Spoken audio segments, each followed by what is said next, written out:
मित्रांनो, महा-टी-ई-टी 2025चा online form कसा fill up करायचा या संदर्भातला हा व्हिडिओ. त्यासाठी सर्वप्रथम आपल्याला गुगल क्रोम या ऑप्शनवरती क्लिक करावं लागेल. त्यावरती क्लिक केल्यानंतर आपल्यासमोर न्यू विंडो ओपन झालेली दिसेल. गुगल क्रोमच्या सर्च बॉक्समध्ये आपल्याला टी-ई-टी हे टाईप करून घ्यावं लागेल. टी-ई-टी टाईप केल्यानंतर आपल्याला फर्स्ट ऑप्शन टी-ई-टी दिसतोय, त्यावरती आपल्याला क्लिक करावं लागेल. त्यावरती क्लिक केल्यानंतर आपल्यासमोर न्यू विंडो ओपन झालेली दिसेल. फर्स्ट ऑप्शन महा-टी-ई-टी दिसतोय, त्यावरती आपल्याला क्लिक करावं लागेल. त्यावरती क्लिक केल्यानंतर आपल्यासमोर न्यू विंडो ओपन झालेली दिसेल. लेफ्ट साईडला अर्जासंदर्भातील लिंक हा ऑप्शन दिसतोय. यामध्ये उमेदवाराची नवीन नोंदणी आणि उमेदवाराचे लॉग इन हे दोन ऑप्शन दिसतोय. तुमचं ऑलरेडी रजिस्ट्रेशन झालेलं असेल तर उमेदवाराचे लॉग इन हा ऑप्शन यूज करू शकता. अदरवाईज उमेदवाराची नवीन नोंदणी या ऑप्शनवर क्लिक करू शकता.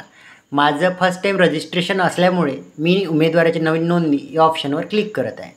उमेदवाराची नवीन नोंदणी या ऑप्शनवर क्लिक केल्यानंतर आपल्यासमोर न्यू विंडो ओपन झालेली दिसेल. तुम्हाला सुरुवातीला युजर नेम क्रिएट करून घ्यायचा आहे. मोस्टली तुम्ही तुमच्या ईमेलचा युजर आय डी बनवू शकता.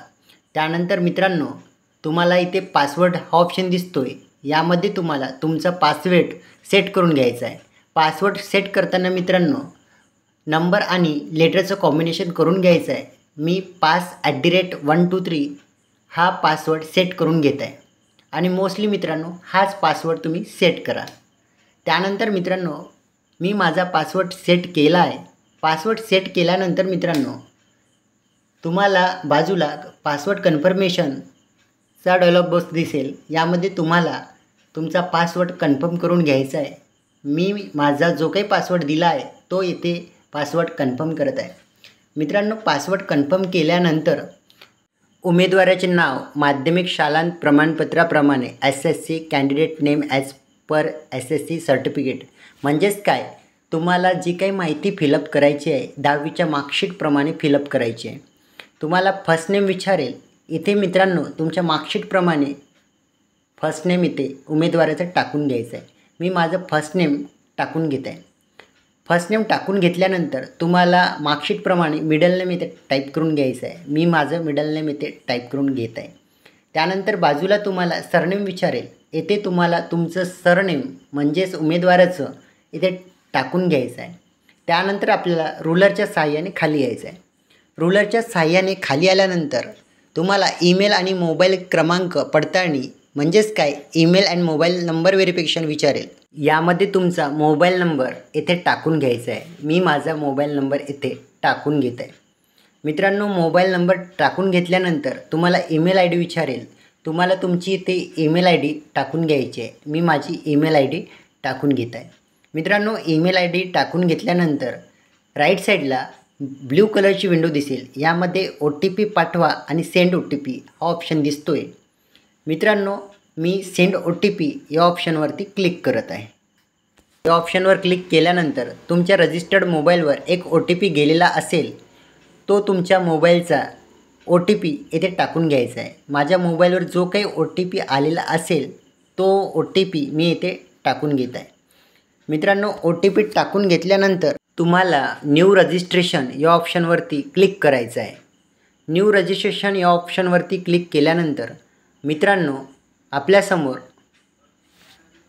पर्सनल डिटेलचा डायलॉग बॉक्स येतील.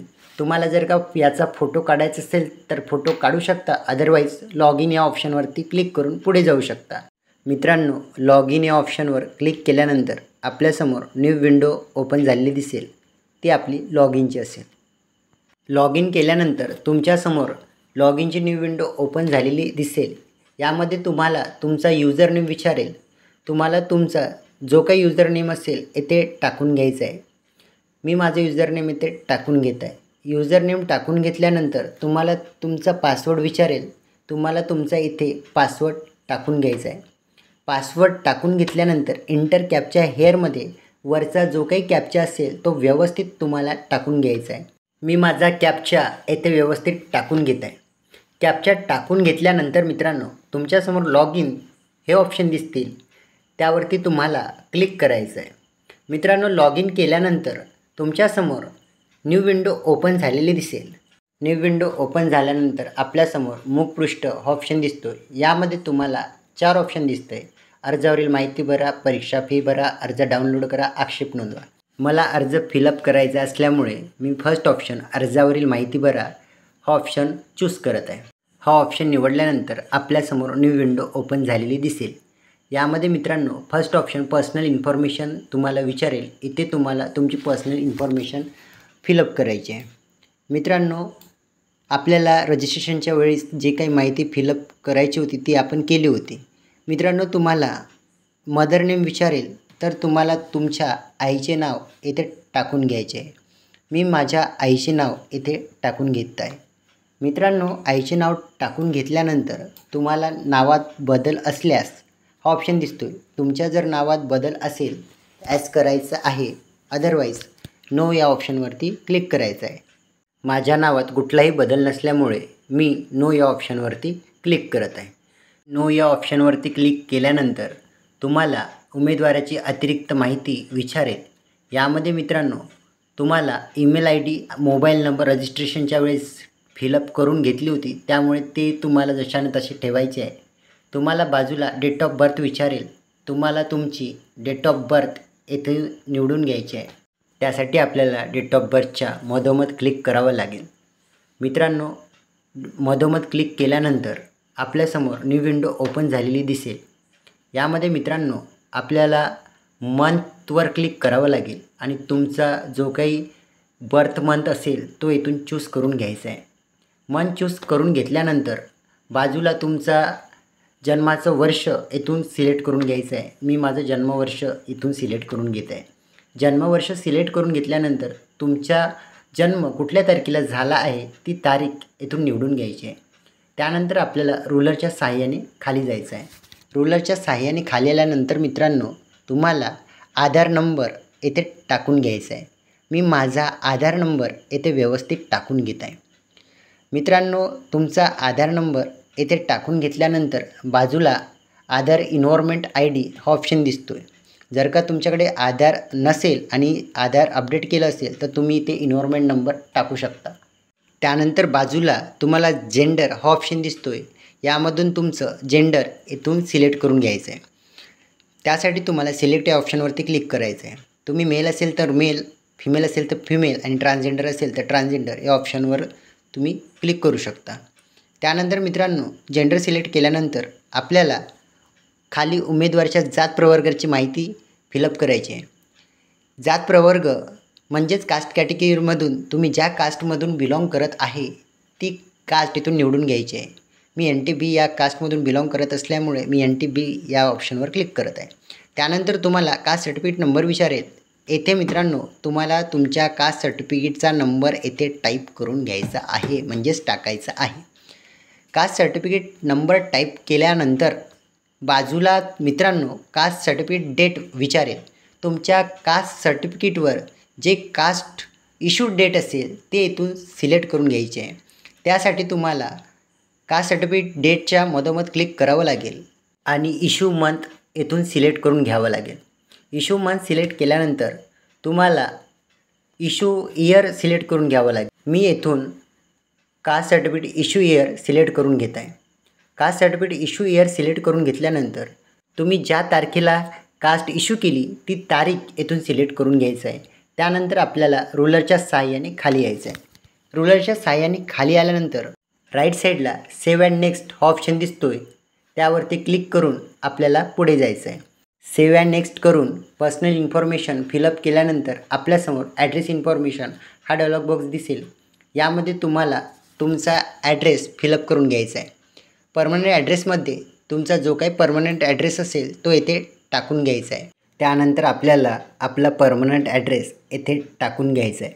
मित्रांनो परमनंट ॲड्रेस टाकून घेतल्यानंतर आपल्याला खाली गाव किंवा शहराचे नाव विचारेल. तेथे आपल्याला आपल्या गावाचं नाव येथे टाकून घ्यायचं आहे. मित्रांनो मी माझ्या गावाचं नाव येथे टाकून घेत आहे. गावाचं नाव टाकून घेतल्यानंतर बाजूला डिस्ट्रिक्ट विचारेल. तुम्ही ज्या डिस्ट्रिक्टमधून बिलॉंग करता तो डिस्ट्रिक्ट इथून निवडून घ्यायचा आहे. मी यवतमाळ जिल्ह्यातून बिलॉंग करत असल्यामुळे मी यवतमाळ जिल्हा या ऑप्शनवर क्लिक करत आहे. यवतमाळ जिल्हावर क्लिक केल्यानंतर मित्रांनो आपल्याला खाली तहसील विचारेल. तुम्ही ज्या तहसीलमधून बिलॉंग करता तो तहसील इथून चूज करून घ्यायचा आहे. तालुका टाईप करून घेतल्यानंतर मित्रांनो खाली तुम्हाला पिनकोडचं ऑप्शन दिसतील, तर तुम्हाला तुमचा पिनकोड खाली टाकून घ्यायचा आहे. मित्रांनो पिनकोड टाकून घेतल्यानंतर तुम्हाला बाजूला करस्पॉन्डन्स ॲड्रेस हा ऑप्शन दिसतील. तुमचा परमनंट ॲड्रेस आणि करस्पॉन्डन्स ॲड्रेस दोन्ही जर सारखे असेल तर बाजूला सेम ॲज परमनंट ॲड्रेस हा ऑप्शन दिसतो आहे, यावरती चेक मार्क देऊन पुढे जायचं आहे. आणि जर का तुमचा परमनंट ॲड्रेस आणि करस्पॉन्डन्स ॲड्रेस वेगळा असेल तर तुम्ही दुसरा टाकू शकता. मी सेम ॲज परमनंट ॲड्रेस यावर चेक मार्क्स देत आहे आणि पुढे जात आहे. चेक मार्क्स दिल्यानंतर मित्रांनो आपल्याला रुलरच्या सहाय्याने खाली यायचं आहे आणि सेव्ह अँड नेक्स्ट करून आपल्याला पुढे जायचं आहे. ॲड्रेस इन्फॉर्मेशन फिलअप केल्यानंतर एज्युकेशन इन्फॉर्मेशन या टॅबवर क्लिक करायचं आहे. एज्युकेशन इन्फॉर्मेशन या टॅबवर क्लिक केल्यानंतर आपल्याला आपली एज्युकेशनल इन्फॉर्मेशन फिलअप करून घ्यायची आहे. सुरुवातीला तुम्हाला SSCची इन्फॉर्मेशन विचारेल. यामध्ये सर्टिफिकेट नंबर इथे सुरुवातीला टाईप करून घ्यायचा आहे. मी माझा सर्टिफिकेट नंबर टाईप करत आहे. सर्टिफिकेट नंबर टाईप केल्यानंतर मित्रांनो तुम्हाला सीट नंबर विचारेल. तुमचा सीट नंबर येथे तुम्हाला टाईप करून घ्यायचा आहे. त्यानंतर तुम्हाला बोर्ड और युनिव्हर्सिटी नेम विचारेल. तुम्ही ज्या बोर्डमधून SSCची एक्झाम पासआउट झाली त्या बोर्डचं नाव येथे टाकून घ्यायचं आहे. त्यानंतर मित्रांनो पासिंग मंथ अँड इयर विचारेल. तुम्हाला तुमचं पासिंग मंथ अँड इयर येथे निवडायचं आहे. त्यासाठी मी मधोमध क्लिक करत आहे. मधोमध क्लिक केल्यानंतर तुम्हाला तुमचं पासिंग इयर येथून सिलेक्ट करून घ्यायचं आहे. मी माझं पासिंग इयर येथून सिलेक्ट करून घेत आहे. मित्रांनो पासिंग इयर सिलेक्ट केल्यानंतर तुम्ही ज्या मंथमध्ये एक्झाम पासआउट झाले तो महिना येथून सिलेक्ट करून घ्यायचा आहे. मी माझा महिना सिलेक्ट करून घेत आहे. त्यानंतर ऑब्टेन मार्क्समध्ये तुम्हाला जे काही मार्क्स मिळाले असेल ते मार्क्स येथे टाकून घ्यायचे. मार्क्स टाकून घेतल्यानंतर तुम्हाला टोटल मार्क विचारेल. येथे तुमचे टोटल मार्क येथे टाकून घ्यायचे आहे. त्यानंतर मित्रांनो रुलरच्या सहाय्याने खाली यायचं आहे. रुलरच्या सहाय्याने खाली आल्यानंतर तुम्हाला HSCची डिटेल विचारेल. HSCची डिटेल फिलअप करण्यासाठी तुम्हाला चेकबॉक्सवर क्लिक करावं लागेल. चेकबॉक्सवर क्लिक केल्यानंतर तुम्हाला सर्टिफिकेट नंबर विचारेल. तुम्हाला HSCचा सर्टिफिकेट नंबर येथे टाकून घ्यायचा आहे. मी माझा HSCचा नंबर येथे टाईप करून घेत आहे. मित्रांनो HSCचा सर्टिफिकेट नंबर टाईप करून घेतल्यानंतर बाजूला सीट नंबर विचारेल. येथे आपल्याला आपला सीट नंबर टाकून घ्यायचा आहे. मी माझा HSCचा सीट नंबर टाकून घेत आहे. सीट नंबर टाकून घेतल्यानंतर बाजूला बोर्ड और युनिव्हर्सिटीचं ऑप्शन येतील. यामध्ये तुम्ही ज्या बोर्डमधून परीक्षा दिली आहे ते बोर्ड येथून सिलेक्ट करून घ्यायचं आहे किंवा टाकून घ्यायचं आहे. मी माझं बोर्डचं नाव येथे टाकून घेत आहे. त्यानंतर मित्रांनो पासिंग इयर विचारेल. त्यासाठी मधोमध क्लिक करायचं आहे. मधोमध क्लिक केल्यानंतर येथून इयर सिलेक्ट करून घ्यायचं आहे. ज्या वर्षी तुम्ही परीक्षा दिली आहे ते वर्ष तुम्ही येथून सिलेक्ट करून घ्यायचं आहे. त्यानंतर तुम्ही ज्या महिन्यात एक्झाम पासआउट झाले तो महिना इथून सिलेक्ट करून घ्यायचा आहे. त्यानंतर बाजूला मित्रांनो ऑब्टेन मार्क ऑप्शन दिसतील. यामध्ये तुम्हाला जे काही मार्क्स 12वीमध्ये मिळाले ते टाकून घ्यायचे. टोटल मार्क्समध्ये टोटल मार्क टाकून घ्यायचे. त्यानंतर रुलरच्या सहाय्याने खाली यायचं आहे. रुलरच्या सहाय्याने खाली आल्यानंतर आपल्याला ग्रॅज्युएशनची माहिती विचारेल. यामध्ये आपल्याला ग्रॅज्युएशनची माहिती जर का फिलअप करायची असेल तर आपल्याला चेक मार्क्स द्यावा लागेल. मला ग्रॅज्युएशनची माहिती फिलअप करायची असल्यामुळे मी चेकबॉक्सवर क्लिक करत आहे. त्यानंतर ग्रॅज्युएशन और पोस्ट ग्रॅज्युएशन नेममध्ये तुम्ही ज्या फॅकल्टीमधून तुम्ही ग्रॅज्युएशन और पोस्ट ग्रॅज्युएशन केलं ते इथून सिलेक्ट करून घ्यायचं आहे. मी ग्रॅज्युएशन BComमध्ये केल्या असल्यामुळे मी BComवर क्लिक करत आहे. त्यानंतर मित्रांनो तुमचा रिझल्ट पास असेल तर पास, अपियर्ड असेल तर अपियर्ड करू शकता. मी पास या ऑप्शनवर क्लिक करत आहे. त्यानंतर तुम्हाला बोर्ड और युनिव्हर्सिटीचं नाव विचारेल. यामध्ये तुम्हाला तुम्ही ज्या युनिव्हर्सिटीमधून डिग्री कंप्लीट केली आहे त्या युनिव्हर्सिटीचं नाव इथे टाकून घ्यायचं आहे. त्यानंतर ऑब्टेन मार्क्समध्ये तुम्हाला मिळालेले मार्क इथे टाकून घ्यायचे आहे. त्यानंतर टोटल मार्क्समध्ये तुमचे टोटल मार्क इथे टाकून घ्यायचे आहे. टोटल मार्क टाकून घेतल्यानंतर आपल्याला रुलरच्या सहाय्याने खाली यायचं आहे. तुम्ही जर का पोस्ट ग्रॅज्युएशन केलं असेल, चेकबॉक्सला क्लिक केल्यानंतर ग्रॅज्युएशन ऑर पोस्ट ग्रॅज्युएशन नेममध्ये आपल्याला आपल्या फॅकल्टीचं नाव येथे सिलेक्ट करून घ्यायचं आहे. मी PG MCOMमध्ये केलं असल्यामुळे मी MCOMला सिलेक्ट करत आहे. त्यानंतर युनिव्हर्सिटी नेममध्ये तुम्ही ज्या युनिव्हर्सिटीमधून PG कंप्लीट केलं आहे त्या युनिव्हर्सिटीचं नाव येथे टाकून घ्यायचं आहे. मी माझं PG गोंडवाना युनिव्हर्सिटीमध्ये केलं असल्यामुळे मी गोंडवाना युनिव्हर्सिटी हे नाव टाईप करून घेत आहे. युनिव्हर्सिटीचं नाव टाईप करून घेतल्यानंतर ऑब्टेन मार्क्समध्ये तुम्हाला जे काही मार्क्स मिळाले आहे ते इथे टाईप करून घ्यायचे. ऑब्टेन मार्क टाईप करून घेतल्यानंतर मित्रांनो बाजूला टोटल मार्क्स विचारेल, यामध्ये तुम्हाला तुमचे टोटल मार्क्स येथे टाईप करून घ्यायचं आहे. टोटल मार्क्स टाईप करून घेतल्यानंतर आपल्याला रुलरच्या साहाय्याने खाली यायचं आहे. रुलरच्या साहाय्याने खाली आल्यानंतर आपल्याला व्यावसायिक शैक्षणिक अर्हता म्हणजेच प्रोफेशनल एज्युकेशनल क्वालिफिकेशन विचारेल. यामध्ये तुम्हाला प्रोफेशनल एज्युकेशन क्वालिफिकेशन फिलअप करायची आहे. पहिलं प्रोफेशनल एज्युकेशन मित्रांनो आपल्याला डिप्लोमाचं दिलेलं आहे. ज्यांच्याकडे डिप्लोमा असेल ते 1 ते 5पर्यंत अप्लाय करू शकतात आणि ज्यांच्याकडे डिग्री आहे अर्थातच BEd ते 6 ते 8साठी अप्लाय करू शकता. माझ्याकडे BEd असल्यामुळे मी 6 ते 8साठी अप्लाय करत आहे. त्यासाठी आपल्याला रुलरच्या साहाय्याने खाली यावं लागेल. रुलरच्या साहाय्याने खाली आल्यानंतर आपल्यासमोर यामध्ये व्यावसायिक पदवी शिक्षण हा ऑप्शन दिसतो आहे, त्यावरती चेकमार्क्स द्यायचा आहे. व्यावसायिक पदवीमध्ये तुमची जी काही पदवी असेल ती पदवी इथून सिलेक्ट करून घ्यायचं आहे. माझं BEd असल्यामुळे मी BEd इथून सिलेक्ट करून घेत आहे. त्यानंतर रिझल्ट हा ऑप्शन दिसतो आहे, यामधून तुमचा रिझल्ट इथून चूज करून घ्यायचा आहे. जर का मित्रांनो तुम्ही BEdच्या शेवटच्या वर्षात असेल तर तुम्हाला अपेड हा ऑप्शन निवडायचा आहे आणि तुम्ही BEd कंप्लीट केलं असेल तर पास हा ऑप्शन निवडायचा आहे. माझं BEd पूर्ण झालं असल्यामुळे मी पासवर क्लिक करत आहे. पासवर क्लिक केल्यानंतर मित्रांनो आपल्याला रुलरच्या साहाय्याने खाली यायचं आहे. रुलरच्या साहाय्याने खाली आल्यानंतर तुम्हाला बोर्ड ऑर युनिव्हर्सिटी नेम विचारेल. तुम्ही ज्या युनिव्हर्सिटीमधून BEd कंप्लीट केलं आहे ते इथून युनिव्हर्सिटी सिलेक्ट करून घ्यायचं आहे. त्यानंतर तुम्हाला पासिंग इयर विचारेल. तुम्ही ज्या वर्षी पासआउट झाले ते वर्ष इथून सिलेक्ट करून घ्यायचं आहे. वर्ष सिलेक्ट केल्यानंतर ज्या महिन्यामध्ये तुम्ही डिग्री कंप्लीट केली आहे तो मंथ इथून सिलेक्ट करून घ्यायचा आहे. पासिंग इयर आणि मंथ टाईप करून घेतल्यानंतर मित्रांनो तुमच्यासमोर ऑब्टेन मार्क्सचा डायलॉग बॉक्स येतील. यामध्ये तुम्हाला जे काही प्राप्त मार्क असेल ते इथे टाईप करून घ्यायचे. मी माझे मार्क येथे टाकून घेत आहे. मार्क टाकून घेतल्यानंतर मित्रांनो बाजूला टोटल मार्क्सचा डायलॉग बॉक्स दिसतील. यामध्ये तुमचे टोटल मार्क्स इथे टाईप करून घ्यायचे आहे. टोटल मार्क्स टाईप करून घेतल्यानंतर बाजूला पर्सेंटेजचा डायलॉग बॉक्स दिसतील. तुम्हाला जे काही प्रोफेशनल कोर्सेसमध्ये जे काही पर्सेंटेज मिळाले असेल ते पर्सेंटेज इथे टाकून घ्यायचे आहे. त्यानंतर तुम्हाला बाजूला पर्सेंटाईल और CGPA विचारेल. तुम्हाला जो काही CGPA किंवा पर्सेंटाईल मिळाला असेल तो इथे टाकून घ्यायचा आहे. पर्सेंटाईल टाकून घेतल्यानंतर मित्रांनो खाली तुम्हाला सर्टिफिकेट नंबर दिसेल. तो तुम्हाला तुमच्या मार्कशीटवरचा सर्टिफिकेट नंबर इथे टाकून घ्यायचा आहे. मी माझ्या मार्कशीटचा सर्टिफिकेट नंबर इथे टाकून घेत आहे. मित्रांनो सर्टिफिकेट नंबर टाईप करून घेतल्यानंतर आपल्याला सेव्ह अँड नेक्स्ट या ऑप्शनवर क्लिक करून पुढे जावं लागेल. एज्युकेशन इन्फॉर्मेशन फिलअप केल्यानंतर आपल्याला एक्झाम इन्फॉर्मेशन या टॅबवरती क्लिक करावं लागेल. त्यानंतर मित्रांनो आपल्याला यामध्ये सर्वात फर्स्ट ऑप्शन तुम्हाला डिस्ट्रिक्ट ऑफ एक्झाम सेंटर हा विचारेल. यामध्ये तुम्हाला जे एक्झाम सेंटर पाहिजे ते इथून सिलेक्ट करून घ्यायचं आहे. मला चंद्रपूर हे परीक्षा केंद्र पाहिजे असल्यामुळे मी चंद्रपूर या ऑप्शनवरती क्लिक करत आहे. त्यानंतर मित्रांनो बाजूला एक्झाम अप्लाय हा ऑप्शन दिसतो आहे. यामध्ये मित्रांनो बाय डिफॉल्ट पेपर 2साठी ॲप्लिकेशन केलेलं असेल कारण आपण BEd हा ऑप्शन निवडलेला आहे. त्यानंतर मित्रांनो ऑप्शनल सब्जेक्ट विचारेल.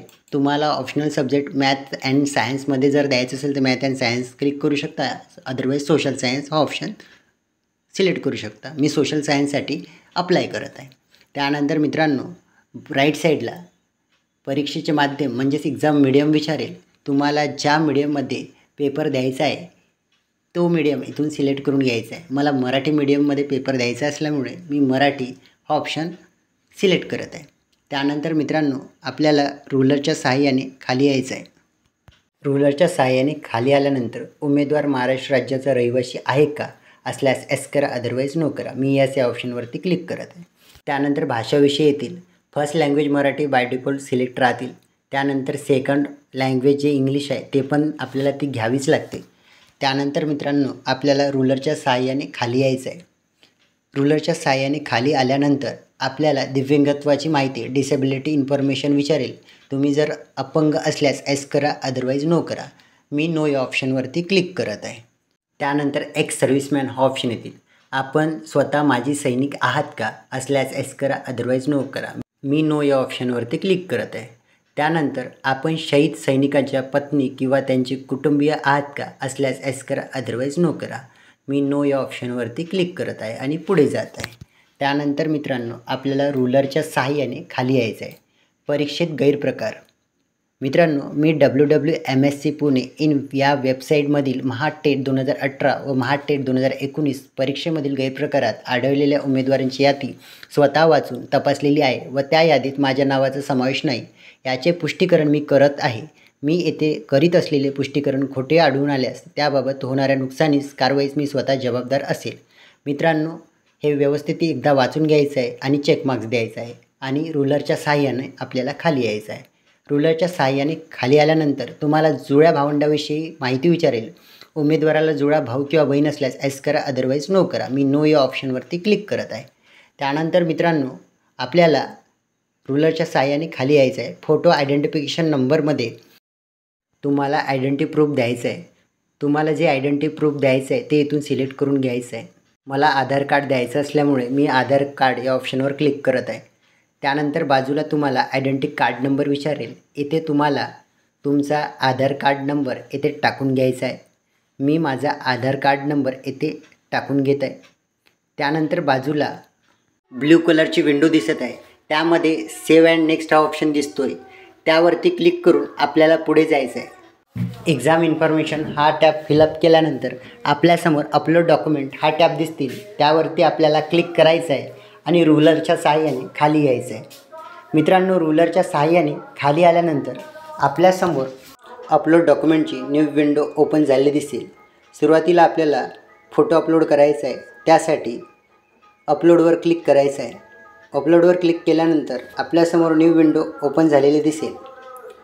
तुम्हाला तुमचा फोटो ज्या फोल्डरमध्ये सेव्ह करायचा आहे त्या फोल्डरवर क्लिक करायचं आहे. माझा फोटो पिक्चर या फोल्डरमध्ये सेव्ह असल्यामुळे मी पिक्चर या फोल्डरवर क्लिक करत आहे आणि माझ्या फोटोवर क्लिक करत आहे. माझ्या फोटोवर क्लिक केल्यानंतर मी ओपन या ऑप्शनवरती क्लिक करत आहे. ओपन या ऑप्शनवरती क्लिक केल्यानंतर अशा पद्धतीने माझा फोटो सबमिट झालेला आहे. त्यानंतर मित्रांनो मला सिग्नेचर अपलोड करायची असल्यामुळे मी सिग्नेचर या ऑप्शनवरती क्लिक करत आहे. सिग्नेचर या ऑप्शनवरती क्लिक केल्यानंतर माझ्यासमोर न्यू विंडो ओपन झालेली दिसेल. न्यू विंडो ओपन झाल्यानंतर आपल्यासमोर अनेक फोल्डरचे ऑप्शन येतील. तुमची सिग्नेचर ज्या फोल्डरमध्ये सेव्ह आहे त्यावरती क्लिक करावं लागेल. माझी सिग्नेचर पिक्चर या फोल्डरमध्ये सेव्ह असल्यामुळे मी पिक्चरवरती क्लिक करत आहे आणि माझे साईनवर क्लिक करून ओपन या ऑप्शनवरती क्लिक करत आहे. अशा पद्धतीने माझी सिग्नेचरसुद्धा अपलोड झालेली आहे. त्यानंतर आपल्याला आयडेंटिटी प्रूफ अपलोड करायचं आहे. त्यासाठी आयडेंटिटी प्रूफवर क्लिक करत आहे. आयडेंटिटी प्रूफवर क्लिक केल्यानंतर आपल्यासमोर न्यू विंडो ओपन झालेली दिसेल. न्यू विंडो ओपन झाल्यानंतर तुमचा ID प्रूफ ज्या फोल्डरमध्ये सेव्ह आहे त्यावरती आपल्याला क्लिक करावं लागेल. माझा ID प्रूफ डाउनलोड या फोल्डरमध्ये सेव्ह असल्यामुळे मी डाउनलोड या फोल्डरवर क्लिक करत आहे. डाउनलोड या फोल्डरवर क्लिक केल्यानंतर आपल्यासमोर डाउनलोड फोल्डरची विंडो ओपन झालेली दिसेल. फाईल नेममध्ये मित्रांनो ज्या नावाने फाईल सेव्ह आहे त्या नावाने मी सर्च करत आहे. माझी PDF आधार या नावाने सेव्ह असल्यामुळे मी फाईल नेममध्ये आधार टाकत आहे आणि फर्स्ट ऑप्शनवर क्लिक करून ओपन या बटनावरती क्लिक करून मी ID प्रूफ अपलोड करत आहे. अशा पद्धतीने मित्रांनो माझ्या आधारची PDF अपलोड झालेली आहे. ID प्रूफ अपलोड केल्यानंतर आपल्याला सेल्फ डिक्लेरेशन अपलोड करायचं आहे. त्यासाठी सेल्फ डिक्लेरेशनवर क्लिक करावं लागेल. सेल्फ डिक्लेरेशनवर क्लिक केल्यानंतर आपल्यासमोर न्यू विंडो ओपन झालेली दिसेल. तुमचं सेल्फ डिक्लेरेशन ज्या फोल्डरमध्ये सेव्ह आहे त्यावरती क्लिक करावं लागेल. माझं सेल्फ डिक्लेरेशन पिक्चर या फोल्डरमध्ये सेव्ह असल्यामुळे मी पिक्चर या फोल्डरवर क्लिक करत आहे. पिक्चर या फोल्डरवर क्लिक केल्यानंतर तुमचं सेल्फ डिक्लेरेशन जे असेल त्यावरती तुम्हाला क्लिक करावं लागेल. मी माझ्या सेल्फ डिक्लेरेशनवर क्लिक करत आहे. सेल्फ डिक्लेरेशनवर क्लिक केल्यानंतर ओपन या ऑप्शनवर क्लिक करून पुढे जावं लागेल. अशा पद्धतीने मित्रांनो माझं सेल्फ डिक्लेरेशन अपलोड झालेलं आहे. त्यानंतर मित्रांनो आपल्याला रुलरच्या सहाय्याने खाली यावं लागेल. रुलरच्या साहाय्याने खाली आल्यानंतर तुम्हाला चेकमार्क द्यावं लागेल. चेकमार्क दिल्यानंतर शो प्रिव्ह्यू या ऑप्शनवर क्लिक करावं लागेल. शो प्रिव्ह्यू या ऑप्शनवर क्लिक केल्यानंतर आपल्यासमोर ॲप्लिकेशन फॉर्मचा प्रिव्ह्यू शो होतील. हा व्यवस्थित तुम्हाला 1 बाय 1 बघायचा आहे. त्यामध्ये काही चुका असल्यास तुम्ही एडिट ॲप्लिकेशन करू शकता आणि जर का कुठलीही त्रुटी दिसली नाही तर तुम्ही सरळ प्रोसीड टू पेमेंट या ऑप्शनवर क्लिक करून पेमेंटसाठी समोर जाऊ शकता. मित्रांनो, मी प्रोसीड टू पेमेंट या ऑप्शनवर क्लिक करून पुढे जात आहे. प्रोसीड टू पेमेंट या ऑप्शनवर क्लिक केल्यानंतर आपल्यासमोर न्यू विंडो ओपन झालेली दिसेल. अर्जाचा शेवट. परीक्षा शुल्क भरल्यानंतर उमेदवाराला अर्जाची माहिती बदलता येणार नाही. परीक्षा शुल्क भरण्यासाठी पुढे जायचे आहे का? तुम्हाला जर का समोर जायचे असल्यास येस करा, अदरवाईज नाही करा. मी हो या ऑप्शनवरती क्लिक करून पुढे जात आहे. हो या ऑप्शनवर क्लिक करून पुढे गेल्यानंतर आपल्यासमोर न्यू विंडो ओपन झालेली दिसेल. हो या ऑप्शनवर क्लिक केल्यानंतर आपल्यासमोर न्यू विंडो ओपन झालेली दिसेल. यामध्ये तुम्हाला 1000 रुपये पेमेंट करावं लागेल. तुम्ही पेमेंट ऑप्शन तुम्ही कुठल्याही पद्धतीने पेमेंट करू शकता. Credit card, debit card, internet banking, UPI, QR. मला QR थ्रू पेमेंट करायचं असल्यामुळे मी QR या ऑप्शनवर क्लिक करत आहे. QR या ऑप्शनवर क्लिक केल्यानंतर तुमच्यासमोर QRचा विंडो ओपन झालेला दिसेल. QRवर क्लिक केल्यानंतर आपल्यासमोर सिलेक्ट QR हा ऑप्शन येतील. इथून आपल्याला आपला QR सिलेक्ट करून घ्यायचा आहे. मी सिलेक्ट युअर QRमधून भीम UPI सिलेक्ट करत आहे. भीम UPI सिलेक्ट केल्यानंतर मेक पेमेंट फॉर 1000 या ऑप्शनवर क्लिक करायचं आहे. या ऑप्शनवर क्लिक केल्यानंतर आपल्यासमोर QRची विंडो ओपन झालेली दिसेल. यामध्ये मित्रांनो क्लिक हिअर टू स्कॅन हा ऑप्शन दिसतोय, त्यावरती आपल्याला क्लिक करावं लागेल. त्यावरती क्लिक केल्यानंतर मित्रांनो आपल्या मोबाईलमधून फोनपेच्या माध्यमातून QR स्कॅन करून आपल्याला पेमेंट करावं लागेल. मी मित्रांनो QR स्कॅन करत आहे आणि पेमेंट करत आहे. मित्रांनो, मी माझ्या फोनपेमधून ऑलरेडी पेमेंट केलेलं आहे. थोडा वेट करूया. अशा पद्धतीने मित्रांनो आपलं पेमेंट झालेलं आहे. तुमच्यासमोर पेमेंट स्लिपचा डायलॉग बॉक्स आलेला आहे. तुम्हाला जर पेमेंट स्लिप डाउनलोड करायची असेल तर डाउनलोड करू शकता. मी पेमेंट स्लिप माझी डाउनलोड करून घेत आहे. पेमेंट स्लिप डाउनलोड केल्यानंतर आपलं ॲप्लिकेशन डाउनलोड करण्यासाठी आपल्याला परत सर्च बॉक्समध्ये TET टाईप करावं लागेल आणि फर्स्ट ऑप्शनवर क्लिक करावं लागेल. क्लिक केल्यानंतर आपल्यासमोर न्यू विंडो ओपन झालेली दिसेल. आपल्याला लॉग इन करावं लागेल. लॉग इन या ऑप्शनवर क्लिक केल्यानंतर आपल्यासमोर न्यू विंडो ओपन झालेली दिसेल. न्यू विंडो ओपन झाल्यानंतर तुम्हाला युजर ID तुमची युजर ID टाकून घ्यायची आहे. पासवर्ड टाकून घ्यायचा आहे. पासवर्ड टाकल्यानंतर तुम्हाला व्यवस्थित कॅप्चा टाईप करून घ्यायचा आहे. कॅप्चा टाईप केल्यानंतर तुम्हाला लॉग इन हिअर या ऑप्शनवर क्लिक करावं लागेल. लॉग इन केल्यानंतर तुमच्यासमोर 4 ऑप्शन ऑन झालेले दिसेल. फर्स्ट ऑप्शन अर्जावरील माहिती भरा, सेकंड ऑप्शन परीक्षा फी भरा आणि थर्ड ऑप्शन अर्ज डाउनलोड करा. आपल्याला आपला अर्ज डाउनलोड करायचा असल्यामुळे आपण थर्ड ऑप्शनवर क्लिक करत आहे. थर्ड ऑप्शनवर क्लिक केल्यानंतर मित्रांनो आपल्यासमोर आपला ॲप्लिकेशन डाउनलोड झालेला दिसेल. अशा पद्धतीने मित्रांनो TET 2025चा online form step by step आपण बघितला आहे. मित्रांनो, व्हिडिओ बघितल्याबद्दल आपले मनपूर्वक धन्यवाद. व्हिडिओ आवडला असल्यास आपल्या चॅनलला नक्की सबस्क्राईब करा.